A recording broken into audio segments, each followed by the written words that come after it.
शहर इटारसी की नगर सरकार 6 अगस्त रविवार को अपने 5 वर्षीय कार्यकाल का 1 वर्ष पूर्ण कर रही है। इस 1 वर्ष में इस नई नगर सरकार ने शहर को विकास के किस पायदान तक ले गई और जनता की अपेक्षाओं पर कितनी खरी उतरी। देखिए हमारा विशेष कार्यक्रम सीधी बात नगर पालिका अध्यक्ष पंकज चोरे के साथ। नमस्कार, आज सीधी बात कार्यक्रम में हमारे साथ जुड़ रहे हैं इटारसी नगर पालिका परिषद इटारसी के सर्वमान्य अध्यक्ष पंकज चोरे। सर्वमान्य इसलिए कि इन्हें सत्ता पक्ष के साथ ही विपक्ष के भी 2/3 पार्षदों का समर्थन जब तक प्राप्त होते रहता है। विकास की एक व्यापक दृष्टिकोण रखने वाले पंकज चोरे के नेतृत्व में 6 अगस्त 2022 को इटारसी में नई नगर सरकार ने अपना आकार लिया था। नई परिषद गठित हुई थी। आज 1 वर्ष हो गया है। इस 1 वर्ष में नगर पालिका अध्यक्ष ने विकास को लेकर क्या नया किया है, आइए जानते हैं। माननीय अध्यक्ष जी, 1 वर्ष पूर्ण हो गया है आपकी परिषद को।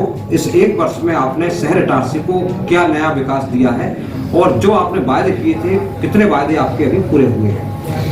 हमने जब नगर सरकार की स्थापना हुई, हमारी परिषद का जब गठन हुआ, तो जब परिषद के गठन से 1 साल में हमने कुल अभी तक 414 प्रोजेक्ट हमारे स्वीकृत हुए हैं। उसमें से कुछ का कार्य चल रहा है और कुछ का लोकार्पण हम करा चुके हैं। बड़ी उपलब्धि है। उसमें से लगभग 124 रोड हैं, 137 नालियां हैं, 31 ट्यूबवेल हैं। भवन निर्माण के कार्य हमारे 13 स्थानों पर चल रहे हैं। पेविंग ब्लॉक का काम 25 जगह पे किया है और बाउंड्री पार्क की बाउंड्री वाल का काम हमारी 8 जगह पे हुआ है। ऐसे हमने निर्माण कार्य में इस तरह से कार्य किए हुए हैं। स्वच्छता एक बहुत बड़ा पैमाना है और शहर इटारसी को आपने इस 1 साल में स्वच्छता के क्षेत्र में शहर इटारसी को कहां तक ले गए हैं, किस पायदान तक? स्वच्छता के क्षेत्र में सर्वप्रथम हमारे जो नगरवासियों के सहयोग से पूरे नागरिकों ने हमको सहयोग प्रदान किया है, कर्मचारियों ने सहयोग प्रदान किया है और उसी का परिणाम है कि हम स्वच्छता में जो भी हमारी रैंकिंग आई है, उसमें रैंकिंग में हमारी सुधार हुआ। वार्ड की जो प्रतियोगिता हुई तो उसमें हम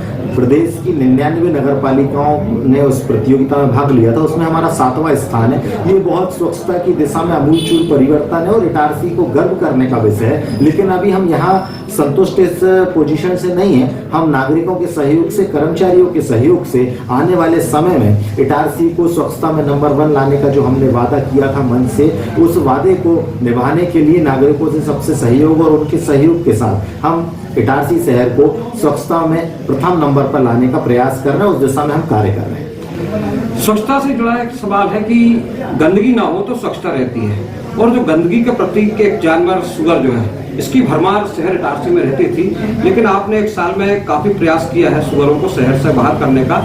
लेकिन पूर्व में ऐसा देखते आया था, जो परिषद बनती थी वो सुअरों को बाहर नहीं कर पाती थी, राजनीतिक दबाव हो या कोई हो। तो आपको कहीं कुछ ऐसी चुनौती सामने आई थी जब आप इस चुनौतीपूर्ण कार्य को कर रहे थे, सुअरों को शहर से बाहर करने का? परिषद का गठन हुआ तभी हमने संकल्प लिया था कि हम इटारसी शहर को सुअरों से मुक्ति दिलाएंगे। उसी संकल्प के तहत माननीय विधायक जी के मार्गदर्शन में और माननीय सांसद जी ने हमें उसमें सहयोग प्रदान किया और उसी का परिणाम रहा कि हमने दृढ़ इच्छा शक्ति के साथ एक सुअर बाहर करने के लिए टेंडर जारी किया।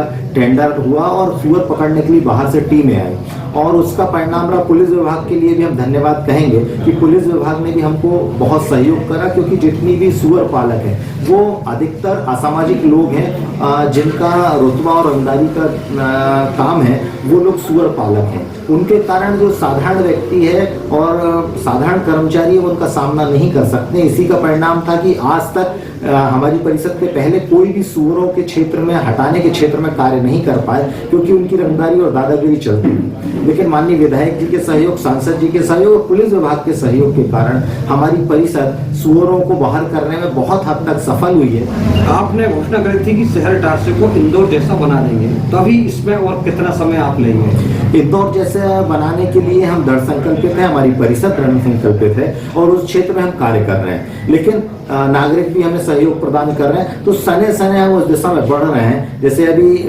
हम 7वें पायदान पे आए हैं, तो इसमें पूरा सहयोग नागरिकों का है, कर्मचारियों का है, इसीलिए हम 7वें पायदान पर आए हैं। धीरे धीरे हम इसमें और सुधार करने की गुंजाइश है, सुधार कर रहे हैं। सुधार करते करते हम स्वच्छता में प्रथम नंबर पर जिस दिन आ जाएंगे तो हम इंदौर की बराबरी में आ जाएंगे। दूसरा, स्वच्छता के क्षेत्र में और अच्छा दिखने के लिए हमने, हमारे माननीय मुख्यमंत्री जी ने, माननीय विधायक जी के सहयोग से हमें 2.5 करोड़ रुपए प्रदान किए कायाकल्प योजना के तहत। उस कायाकल्प योजना में हमने रोडों, जो डामर सीमेंटेड रोड थी वहां धूल उड़ती थी, उस सीमेंट रोड को डामर से कवर किया है, 1.5 इंच की डामर की लेयर डाली है। उससे भी आने वाले समय में जो धूल डस्ट है उससे हमें काफी मुक्ति मिलेगी।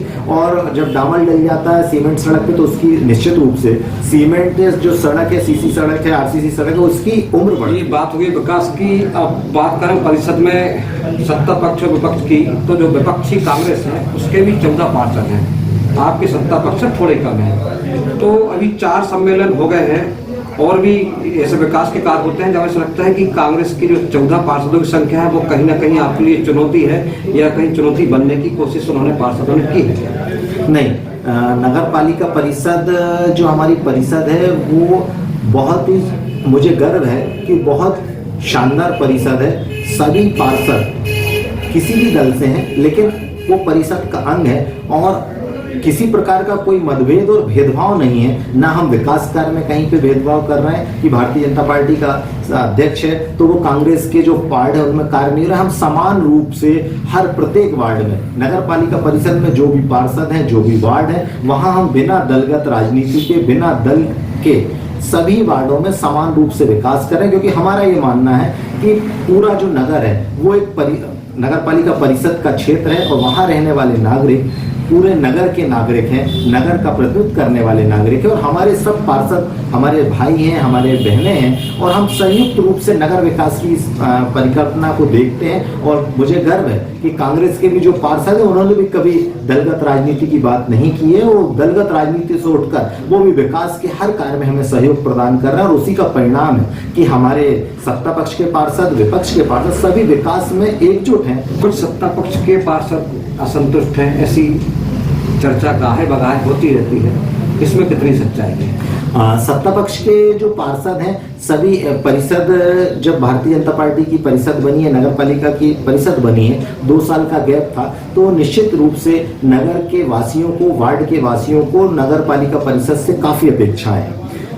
उन अपेक्षाओं पे खरा उतरना है, सभी का प्रयास है, तो तेज गति से कार्य कर रहे हैं। हम भी प्रयास कर रहे हैं, काफी तेज गति से विकास कार्य करने का प्रयास कर रहे हैं और हो भी रहे हैं। लेकिन इसके बाद भी जो क्षेत्र हैं उन क्षेत्रों में जहां पर मान लीजिए किसी वार्ड में 3 रोड बनी है, वहां 2 रोड और बननी है, तो 2 रोड बनने में विलम्ब होना है या उसमें और कार्य चालू होना, इसके कारण हमारे पार्षदों में हो सकता है कि उनको ऐसा लगता हो कि ये कार्य नहीं हो पा रहा है। लेकिन अल्टीमेटली जो पार्षद है वो सभी संतुष्ट हैं। जब पार्षद संतुष्ट है या असंतुष्ट है, ये अगर ये पैमाना है, इस पैमाने को अगर हम मापना चाहते हैं तो ये पैमाना हम मापते हैं परिषद की बैठक में। उस परिषद की बैठक में आप भी रहते हैं, आपने देखा है कि परिषद की बैठक में, नहीं यही देखा है कि विपक्ष जो होता है वो तो आपकी कार्यकुशलता से और वाक पटुता से वो प्रभावित हो जाता है, वो नहीं। लेकिन जो सत्ता पक्ष की पार्षद होते हैं वो कभी कभी कहीं ना कहीं प्रश्न चिन्ह खड़ा करने लगते हैं आपकी कार्य प्रणाली पर और आपके विकास कार्यों पर। तो उससे निपटने के लिए कोई कार्य योजना है? सत्ता पक्ष के सभी पार्षद और पूरे पार्षद वो तो हमारे एक परिवार का अंग है, परिवार के हिस्से हैं। और आपने कहा, लेकिन मुझे ऐसा कभी लगा नहीं कि हमारे पार्षद भी कभी किसी चीज में विरोध कर रहे हैं। सत्ता पक्ष के भी वो लोग भी सभी कार्यों में सहयोग कर रहे हैं और आगे आने वाले समय में भी वो सहयोग करेंगे, क्योंकि अल्टीमेटली सभी का लक्ष्य है इटारसी नगर का संपूर्ण विकास, समग्र विकास। उस दिशा में सभी पार्षद, चाहे भारतीय जनता पार्टी के हो, कांग्रेस के, दोनों मिलकर सहयोग प्रदान कर रहे हैं। उसी का परिणाम है कि स्मूथली हम इतने अच्छे कार्य कर पा रहे हैं और परिषद अच्छे चला पा रहे हैं। अब जो कि आपने कहा कि पूरा कायाकल्प शहर का करना है, तो इस कायाकल्प अभियान में आपको जनता से भी कुछ अपेक्षाएं हैं क्या? जैसे हमारी जो परिकल्पना है हमारी परिषद की कि नगर बहुत स्वच्छ, सुंदर, व्यवस्थित हो, उसके लिए नागरिकों से भी हम हर समय, हम जिस भी कार्यक्रम में जाते हैं हम वहाँ पे नागरिकों से सहयोग मांगते हैं और नए नागरिक सहयोग भी कर रहे हैं। चाहे रेन वाटर हार्वेस्टिंग का विषय हो, उसमें भी हम जनता के बीच में जा रहे हैं कि भूमिगत जल नीचे जा रहा है, अब उसको संरक्षण करने के लिए हमें सबको मिलकर भूमिगत जल को रिचार्ज करने की आवश्यकता है, उसको रिचार्ज करना पड़ेगा। तो जनता उसमें सहयोग कर रही है, हम भी प्रयास कर रहे हैं। इसी तरह स्वच्छता की दृष्टि से आप देखेंगे तो अगर आप आज से 8-10 साल पहले की स्थिति देखेंगे और आज की स्थिति देखेंगे तो उसमें जमीन आसमान का अंतर। आप जिस क्षेत्र में नाला मोहल्ले भगत सिंह नगर में रहते हैं वहां भी अगर आप अंतर देखेंगे, मैं मालवीयगंज में रहता हूं, वहां भी अंतर देखेंगे, अमूल चूल परिवर्तन है, ये परिवर्तन तब हमको समझ आता है और तब हमें अच्छा लगता है जो हमारी बेटियां, जो बहनें अब शादी करके दूसरे शहरों में चली गई हैं, जब वो वापस आती हैं, छुट्टियों में आती हैं, तब वो कहती नहीं भैया बहुत परिवर्तन हो गया, जब हम रहते थे ऐसी स्थिति थी, अब हमें बहुत साफ सुथरा और अच्छा लगने लगा है। तब हमें संतोष होता है कि हम नगर पालिका परिषद अच्छा कार्य कर रही है और स्वच्छता में, सफाई में अच्छा कार्य हो रहा है। ये एक हमेशा चलने वाली सतत प्रक्रिया। अध्यक्ष जी, यहाँ एक जनता से जुड़ा सवाल है कि आपने सुअरों को लेकर तो सुअर मुक्त अभियान चला रखा है, लेकिन जो आवारा मवेशी है एक प्रकार से वो गोवंश है, लेकिन वो कहीं ना कहीं इस समय बाधा सड़कों पर यातायात के लिए बना हुआ है, क्योंकि आपने एक साल पहले उनको भी गौशाला में कहीं शिफ्ट करने की बात कही थी, तो जनता वो कह रही है कि सड़कें कम मुक्त होंगी आवारा पशुओं से ताकि आवागमन सुचारू हो। हाँ, आपने पटेल साहब बिल्कुल सही प्रश्न किया और सही कहा। हम गौशाला बनाने के लिए प्रयास कर रहे हैं कि हमको एक गौशाला या तो बड़ी गौशाला हमें मिल जाए या हम किसी गौशाला का निर्माण कर पाए। तो एक जमीन के लिए जमानी में हमने आवेदन भी दिया था, तो माननीय कलेक्टर साहब ने जो एक नई योजना आई है गौ अभ्यारण्य की, उस गौ अभ्यारण्य की योजना को हम लेना चाह रहे थे, उसी दिशा में हमने आवेदन भी किया हुआ था और आवेदन है भी। लेकिन माननीय कलेक्टर साहब का ये कहना है कि केंद्र की योजना, इसको हम प्रपोजल हम दे रहे हैं इसका जिला प्रशासन, और ये हमको स्वीकृत शीघ्र हो जाएगा। तो हमने उनसे कहा कि आपको स्वीकृत हो जाएगा, हमारा केवल ध्येय ये कि हमारे शहर में जो गोवंश है इनको हम अच्छे सुरक्षित जगह पर रख पाए। आपके एंड से स्वीकृत हो जाएगा तो हम वहाँ पे कर पाएंगे। अध्यक्ष जी, एक वर्ष में विकास कार्य तो बहुत सारे कराया आपने शहर के अंदर और 34 वार्डों में कराया, लेकिन कोई बड़ी उपलब्धि, बड़े विकास कार्यों की उपलब्धि जिन्हें हम अभी जो है बता सकें जनता को? निश्चित ही हमने जो बड़े विकास कार्य करें, जो प्रमुख मैं आपको बताना चाहता हूँ कि जो प्रमुख जैसे छत्रपति शिवाजी बस स्टैंड का हमने लोकार्पण करा, जो लगभग 2.5 करोड़ रुपए की लागत से बस स्टैंड का लोकार्पण हुआ। वीर सावरकर स्टेडियम पुरानी इटारसी में खेल ग्राउंड नहीं था, तो वीर सावरकर खेल ग्राउंड 1.5 करोड़ रुपए की राशि से उसका भूमि पूजन हुआ और उसका ग्राउंड लेवल का लगभग काम हो गया। बाउंड्री वाल का काम काफ़ी पूर्ण हो चुका है। कायाकल्प अभियान के तहत हमने 2.5 करोड़ रुपए की लागत से रोडों के डामरीकरण के कार्य किए हैं। बहनों के लिए हमने जो पिंक जोन की घोषणा की थी पहली बार BIC में, तो हमने 7 जगह पे पिंक जोन ओपन जिम महिलाओं के लिए लगवाए हैं। 3 सड़कें चौड़ीकरण के बड़े कार्य हमने लिए हैं। सरस्वती स्कूल वाली जो रोड है जो पहले 10 फीट की थी, उसको हम 30 फीट की रोड चौड़ीकरण में ले रहे हैं, कार्य चालू है। तवा जो इटारसी के सबसे ज़्यादा लोग और आसपास के लोग जो तवा कॉलोनी होते हुए तहसील कार्यालय जाते हैं, जो रोड 10 फीट का था उसको भी हम 40 फीट का रोड बनाने जा रहे हैं, उसका भी कार्य चल रहा है। तीसरा जो 13वीं लाइन है, 13वीं लाइन में लगभग 12-15 फीट की रोड थी, उसको भी हम 30 फीट की रोड कर रहे हैं और आदर्श रोड के रूप में 13वीं लाइन को डेवलप कर रहे हैं, उसका काम भी प्रारंभ हो गया है। इसके अलावा हमने 4 संजीवनी क्लिनिक जो लगभग 1 करोड़ रुपए की लागत से शहर के विभिन्न स्थानों पर निर्माण कार्य चल रहे हैं, कुछ पूर्ण होने वाले हैं। हमने संबेल का 3 संबेल का निर्माण करवाया 21 लाख से, जो पूर्ण हो गया, जिनसे सप्लाई हम चालू करने वाले। SDF मद के तहत हमने लगभग 3 करोड़ रुपए के नाले इस शहर में कार्य पूर्ण हो गए, कुछ नालों के कार्य चल रहे हैं। ये हमारे बड़े कार्य हैं जिनको बता सकते हैं। इसके अलावा मैंने आपको जैसे बताया कि 414 प्रोजेक्टों पर काम चल रहा है इन 1 सालों में, और ये बड़े कार्य जो मैंने आपको बताया। अब आगामी समय के लिए क्या बड़े फैसले होंगे आपके जो कि शहर के विकास को एक नया आयाम देंगे?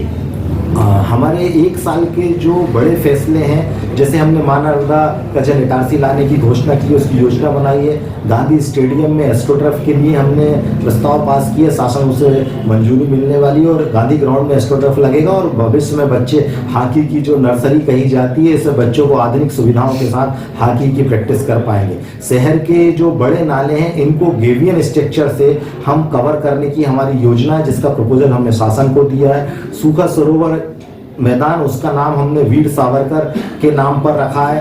नए बस स्टैंड का नाम हमने छत्रपति शिवाजी जी के नाम पे रखा है। मातृशक्ति के लिए ओपन जिम की स्थापना की है। नल कनेक्शन की जो प्रक्रिया थी बहुत जटिल प्रक्रिया थी, जिसके तहत आज़ादी से लेकर अभी तक मात्र 6000 नल कनेक्शन इस शहर में थे, जबकि यहाँ पे 30,000 मकान हैं। हमने परिषद में प्रस्ताव लाए, कई उसमें अड़चनें थी, लेकिन हमने सभी अड़चनों को दूर करते हुए केवल आधार कार्ड देगा व्यक्ति नल कनेक्शन के लिए, वो आधार कार्ड की फोटोकॉपी हमको उपलब्ध करा देंगे, और जो उसकी राशि है जो लगते हैं, गरीबी रेखा कार्ड में 800 रुपये, 1350 रुपये और साधारण राशन कार्ड में 1500 1600 रुपये कुछ ऐसी राशि है, उसको जमा करके और आधार कार्ड देकर वो अपना नल कनेक्शन ले सकता है। पहले जो प्रक्रिया थी, पहले टैक्स, मकान का टैक्स चुकाना पड़ता था, मकान किसके नाम है ये क्लेरिफाई करना पड़ता था, आने नक्शे बनवाने पड़ते थे। कठिन प्रक्रिया को हमने सरलीकरण करके और सीधे आधार कार्ड हमको फोटोकॉपी देके राशि जमा करके अपना नल कनेक्शन ले सकता है। ये परिषद का ऐतिहासिक फैसला। मकान दुकान के नामांतरण को हमने सरल किया।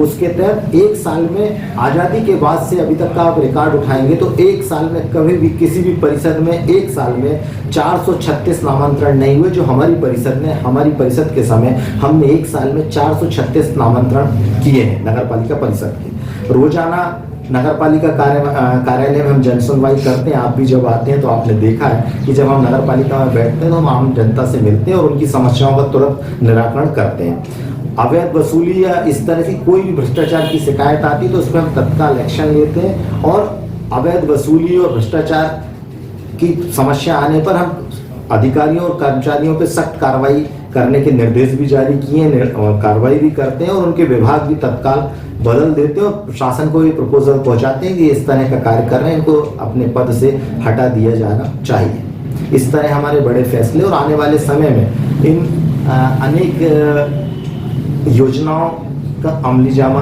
हम पहनाने वाले हैं और पूरी परिषद मिलकर इटारसी नगर को स्वच्छता में, सौंदर्यीकरण में, हर क्षेत्र में हम इटारसी को सर्वश्रेष्ठ इटारसी बनाने की दिशा में आगे बढ़ने वाले हैं। धन्यवाद अध्यक्ष जी, डजियाना इटारसी से चर्चा करने के लिए। तो ये थे हमारे साथ इटारसी नगर पालिका परिषद के अध्यक्ष पंकज चौरे जी, जिन्होंने सभी सवालों के एक अच्छे जवाब दिए हैं और 1 साल इनका अभी तक तो ठीक रहा है। आने वाले साल में किस प्रकार यह विकास को गति दे पाएंगे, यह आने वाला समय बताएगा। Bureau report, Itarsi.